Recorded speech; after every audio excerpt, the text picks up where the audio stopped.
Hello and welcome to Brilliance Today, where individuals let their brilliance shine through their stories, expertise and philosophy, because they're on a mission to make a difference and leave a legacy. Introducing Brenda Dempsey, publisher, speaker and TV presenter. Get ready to be inspired. Hello and welcome to Brilliance Today, the podcast where I get to speak to some amazing human beings on this planet and let you see their brilliance for yourself. Well, maybe it's hear it, could be seeing it. But anyway, we've got an amazing fellow Scot with us today, the lovely Laura Bossworth. And I don't want to say too much more. I'll let Laura tell you who she is, what she does, and what drives her to do that, and everything passionate. Thank you very much. My name's Laura Bosworth. I live in a little village in East Lothian in Scotland. So yes, another proud Scot. And I have my own business focusing on inclusive search for senior strategic positions within financial services and the investment sector, and a few other sectors, to be honest. I'm not limiting myself these days, shall we say. And what drives me, I set up my business tail end of 2020. It was a bit of a lockdown baby, to be honest. And it'd been something that had been niggling away at me for such a long time to build a business that A, I could be proud of, but B, that would make a positive impact in my communities. And by my communities, I mean people that I network with, people that are in the sector that I work in, and equally open that community up as well. So be more inclusive myself, and work with individuals to find them the right role for them, but equally work with businesses in order to show them the best way to build their business and their staff more inclusively. And I think there's a very specific way of doing it. Unfortunately, a lot of businesses don't really do it that well. Otherwise, we'd be in a very different position than we are today. Yeah, well, yes, I'm sure that could be another great conversation if we took that forward, but that's not the purpose of today, is it? The purpose of today is all about voices of women, of which you're one. But you've brought something up there that's very close to our hearts here at Book Brilliance Publishing. And you talked about inclusivity. And we are, I hasten to add, award winners for diversity and inclusion. 2 years, we got something last year and we just won something last month. So I'm very, very interested and passionate about your subject, Laura. But can you tell me what has driven you to focusing on inclusion and inclusivity in the workplace? Yeah, of course. So as I mentioned, I work in the recruitment sector and have done for many years. And prior to working in recruitment, I actually worked in the financial services sector. And something that over the last 25 years has really lacked is a truly inclusive process, I guess, for getting to more senior positions in the sector. And it's no shock, I guess, that the majority of individuals working in very senior roles, CEOs, COOs, etc., there's a lot of males, white, certain level of socio-economic background, shall we say. And I just think that that's not reflective of society. So therefore, it's not necessarily doing the right thing by the people, whether it be in the UK or globally, to be honest. And I just think it's never been a fair playing field in terms of hiring. And there's always been a bit of an old boys club. There's been the dead man's shoes as well, which is something that comes up quite a lot. And it's very much, things have changed. The dial has shifted slightly, but I guess from my point of view, my first indication that this is going to be what my passion in life was how unfair I felt it was when I was going to take details for jobs and they were automatically assuming it was going to be a man that was going to get the job. And that really made me look into inclusivity, particularly the sort of gender side, but more recently that's widened right up through everything, to be honest, whether it be ethnicity or socioeconomic background, gender, obviously, and really where you come from and your accent to an extent as well. So yeah, so I think it's something for me that's, I've seen unfairness happen and I've been party to it to an extent, and what I don't want to be is part of the problem going forward. I really want to find solutions for organisations. I know it's difficult. There's no blame, really. What there is bias, and everybody's got bias. And what we really need to understand is how to check our bias at the door effectively when we're hiring, and make sure that it's not driving forward our interpretation of what we're seeing in front of us. Yeah. Well, back to this. I'm trying to be smart here today. The other thing, are we allowed to get a bit personal, Laura? Of course. So you talk about inclusivity, and we talked about gender, and we talked about ethnicity, but also you yourself have found being in a club that you don't want to be in, and I forgot about that one. and that's not allowed, enabled you to even think beyond what you described, Chaz, there. Do you want to just a little bit about what that is and how that has impacted you and your thinking moving forward? Yeah, of course. So I when I was about 21, 22, I had this series of weird events happen to me. I had double vision, I had totally numb right hand side, and then over a period of years I was kind of back and forward to a neurologist, and eventually back in 2018 I got diagnosed with multiple sclerosis. So I am, for all intents purposes, disabled. That is a sort of surefire way to to get that blue badge. So I am disabled, and I never, initially when I got diagnosed, I didn't want to disclose that to my employer. I was quite, the word's not secretive, I suppose, but I wasn't necessarily shouting from the rooftops this had happened to me. I didn't want people to feel sorry for me or treat me any differently, or also, I guess, being purely selfish, I didn't want to lose out on anything that that I wouldn't have got had people known. And I mean, that's only what, 6 years really ago, so it's not a long time ago. It's not as if the world's moved on massively. But yeah, I mean, it's something, when it comes to inclusion, that's something very close to my heart now, because I understand how it feels to be on the other side of that. I always, in the past, I've never really thought any differently about taking forward the application of someone that's disabled, whether it's physically or something else. But I never really gave much thought to what I needed to do to advertise to attract those people, or how I could have those conversations and ensure that they had everything they needed to go forward for roles, etc.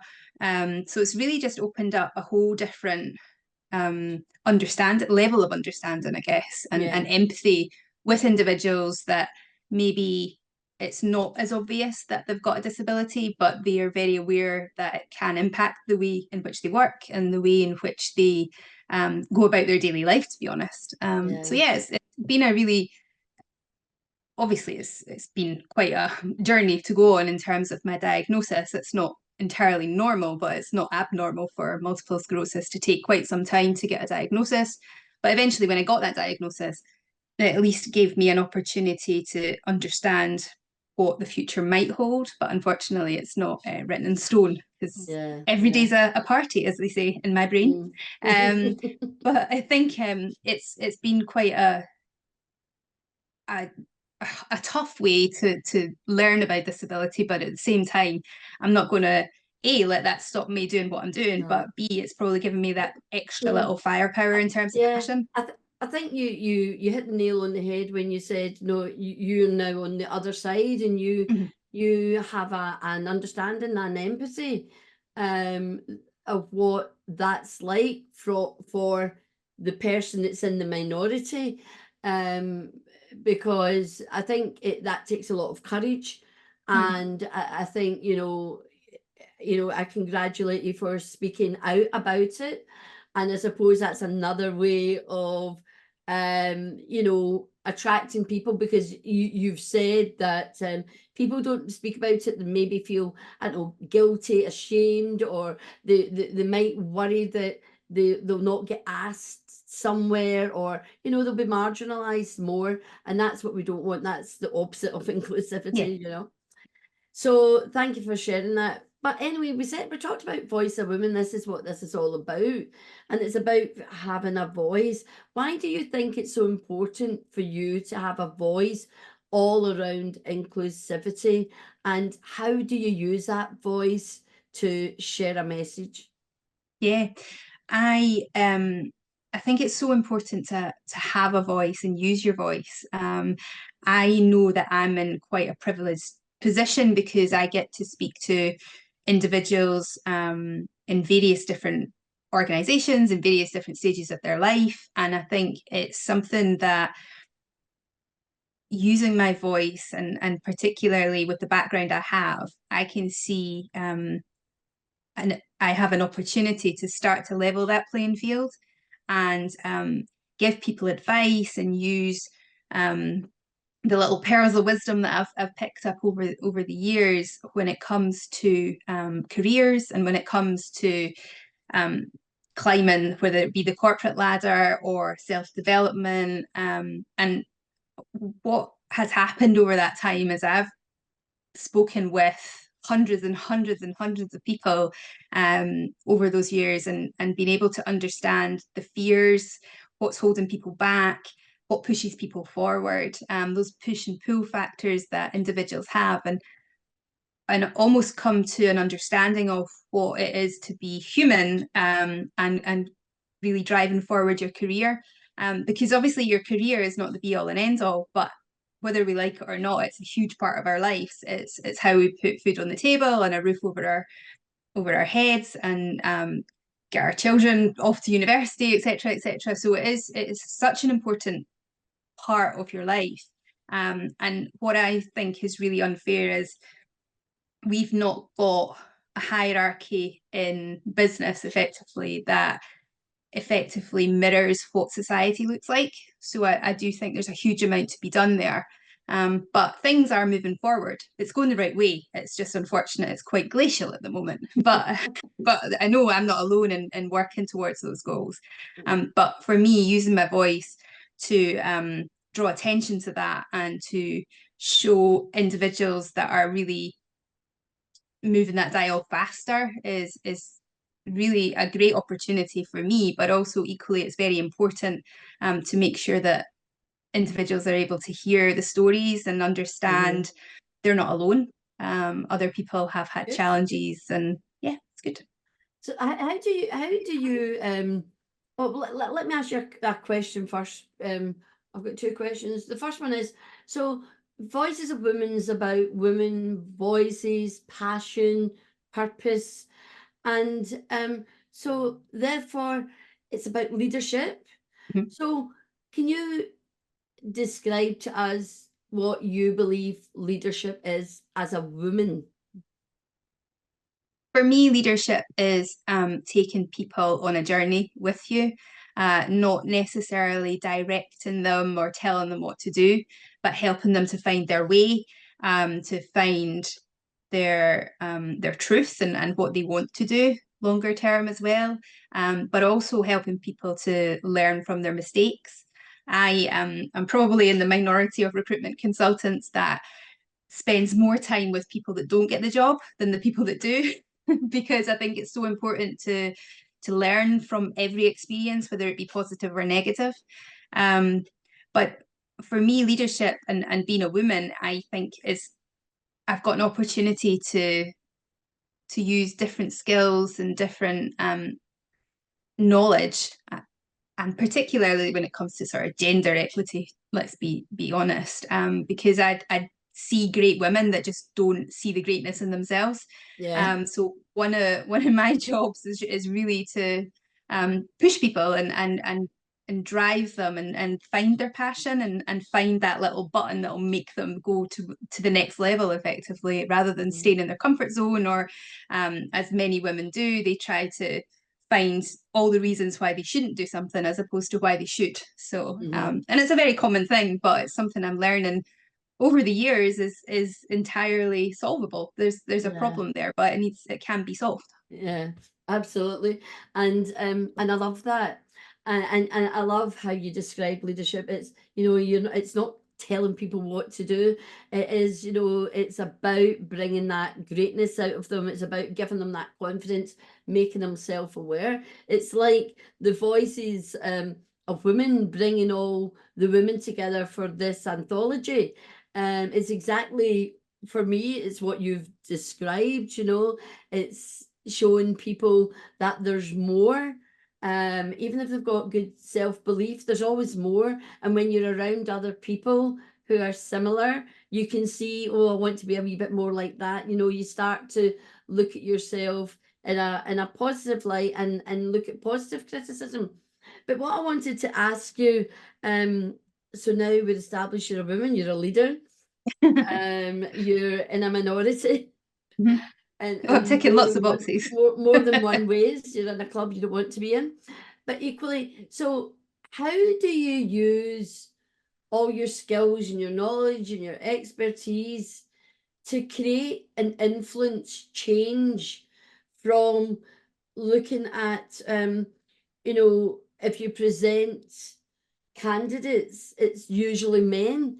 How can you influence making sure there's women in that pool as well? Yeah, so it's probably worth telling you a little story, I guess, of quite a few years ago when I was asked to find a very senior, to fill a very senior position in an investment company, and the hiring team were pretty much adamant it would be a man that would be successful in the hiring. And I like a challenge. I don't shy away from a challenge, but I also like to prove people wrong, and I can be quite stubborn, which won't surprise you. I made it my life's work effectively for 4 weeks to find women that would be able to do this job. And it was hard work. It really was. And it wasn't just a case of going out to the market, telling them about this amazing shiny job and them applying. I really did have to make them understand why they could do it, why they were a good fit for the job, why they and what they would get from getting the job, as well as what the business would get when they start the job. And it was really frustrating because, yes, there was lots of men that could do the job particularly well. I'm sure they would be really great, but for me, that business lacked diversity in its leadership team. For me, it was a wrong commercial decision to go for someone that would be a good fit. I wanted them to go for someone that would be more than a good fit, who would bring something new, something different. But it needed to be someone that would be confident enough to not only deliver in the role, but also, I guess, go against the grain, and confident enough to stand up and feel that they were the right person in the right job at the right time. A lot of what I do talk about it being luck. It is all speaking to the right person at the right time, having a bad day, or they're thinking about a little change. I can't be everywhere all the time, unfortunately, as much as I would like to. So I think it is really important from my point of view that I speak to people and tell them a story and get them hooked on and find what that hook is. Because it just, everybody wakes up on a different side of the bed. Some days you'll wake up in a really good mood and open and receptive to conversations, and sometimes the worst thing you can think about is talking about your career or why you'd be a good fit for a job, that type of thing. So making sure I was speaking to people at the right time is probably the most important thing. Oh, that's excellent. So so you've met many leaders in your role, and from all these meetings and from considering yourself, What would you say are the main traits that make a leader have impact, and how they go about being that leader? I think some of the best leaders I've ever, whether it be worked with or had the opportunity to meet with, for me, it's the ones that are real, that feel genuine in what they're talking about, or they let you in a little bit. And I think that's a really important thing for a leader, is to be honest and to show a little bit of vulnerability, because otherwise they seem almost make believe. I think you see a lot of individuals leading in a way that they think a leader should lead. But it's the ones that are happy to buck the trend, that are happy to put their own stamp on it, and they have their own sort of natural leadership. And I think it's quite obvious when you speak to someone in a senior position, if they're comfortable, it's really obvious. If they're very uncomfortable, you can tell very quickly, and you don't put as much emphasis or put as much weight on what they say. Whereas the really great leaders, you will hang on their every word and want to do well for them. Yeah, absolutely. So, oops, getting a wee bit better at this. So tell me, so Voice of Women, as we said, is about female leadership, and it's an anthology, women all around the world coming together. I don't talk about being like-minded, I talk about being valued aligned. So all on this journey, purpose, servant leadership, whatever style of leadership we want to call it, but we're all serving. So what made you say yes to being part of Voices of Women? To be honest, it sounded like a great project to be part of. And I think it's something that needs to be talked about more and needs to become more front of mind. I also think that Voices of Women is something that's just not, there's not been a huge amount of it in the past, shall we say. And I think it's about time that we changed that, and made useful progress, as opposed to almost not progressing at all. And you know, for me, Voices of Women isn't a book. It's not just a book. This is the beginning, a birth of a movement, and all these ladies, 22 in this book, and that number's been chosen carefully for a whole lot of reasons. But we're spread far and wide, but we're united in having a voice and determined to share it. And so I see this as the beginning of a movement, and a lot more to come post the book, which is out in the summer in July. So therefore I want to thank you for saying yes, because knowing your story, knowing your passion, and that mission that you're on, it certainly reflects my own, obviously, and everybody else that's part of the group. And I can't wait to we all meet. So that's that. So, but you've got a daughter, haven't you? I do. Yes, I do. So one of the questions that I'm asking all the Voices of Women is, what would you say to young girls and women who want to be a leader? They might not know what it really is, they might fall into it or whatever, but what 3 things would you say to them to be mindful about as they continue with their life?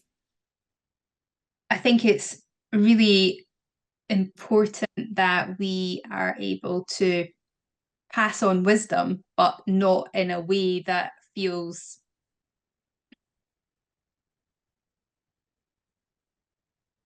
synthetic, I think is probably the word.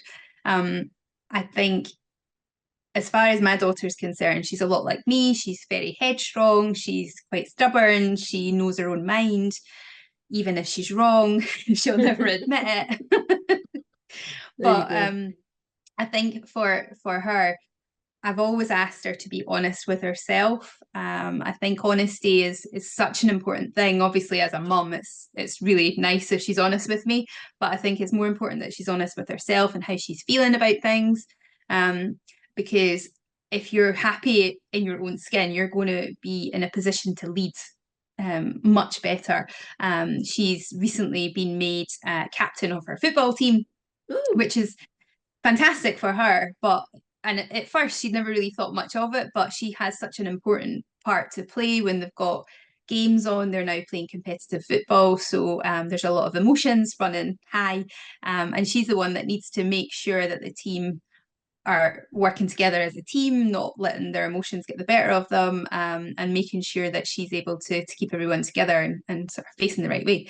And it's a huge responsibility. I mean, at first she genuinely thought she would have to say heads or tails at the coin toss at the start of the game, and that was it. But she's realised the importance of it. And I think it is about realising how important she is, and she does have a voice, and she has opinions that are valid, and she should never, ever allow people to not listen to her. She's a valid person, shall we say. So it is really important that she feels respected, listened to, and obviously feels comfortable enough to be herself as well. Absolutely. You know, it's so important. And when we can pass, as you said, I like it, the little pearls of wisdom on to the younger generation, particularly when it's all about the most important thing is to be yourself, to be happy in your own skin, because when you're yourself and happy in your own skin, you shine, you know, and that's what we want for our children, and that's what we want in our leaders. We want them to be honest. I would rather somebody tell me something that was honest, even if it's negative and I had to give me bad news or have to deliver something. I'd rather they were honest than try and, you know, cover it all up with fluff and then you realize, oh well, you know, politics is full of it, isn't it? You know. So for me, honesty is, you know, I'm driven by integrity myself, so being honest is really the number one thing, because how can you trust someone if they can't be true, if you can't be true to themselves, you know? And that's what actually attracts people to you, when you're honest, you know. I don't want to say something. I was going to say something, but I thought I better not about being Scottish, but never mind, we'll leave that for another day. Anyway, Laura, one last statement before we go, because, you know, time's going on. It's like, no. What would you like to say to women out there, young, old, in between, whatever? What's your one message to women around female leadership? My one message to women around female leadership is that everybody has the opportunity to lead. Every woman out there has the opportunity to lead. It might not feel like you do, but regardless of who you are, there's somebody watching you, and you are a role model or a sponsor, or you're somebody that is making an impact on someone else's life. And I think it's really, when you think about it that way, you might be the most important thing in somebody's life that you don't even know. And I think true. It's a nice thing to remember. Don't let the side down. Exactly, don't let the side down. Well, Laura, thank you very much. Thank you for being a voice of women. Thank you for sharing your pearls of wisdom today. And I look forward to the journey ahead for you, myself, and the other 21 women. So thanks very much, Laura. Everybody else, thank you for listening. Please, any comments below? This will be going out as a video, it'll be on the podcast. You'll get it on Apple, Spotify, all the usual channels, and you'll find the video on our YouTube channel. So until next time, this is Brenda saying, be brilliant. Much love. To the pip. That's it for this episode of Brilliance Today. Thank you so much for listening. Please don't forget to subscribe and leave a review. For more information or to contact Book Brilliance Publishing, visit bookbrilliancepublishing.com. And remember, do different. be brilliant.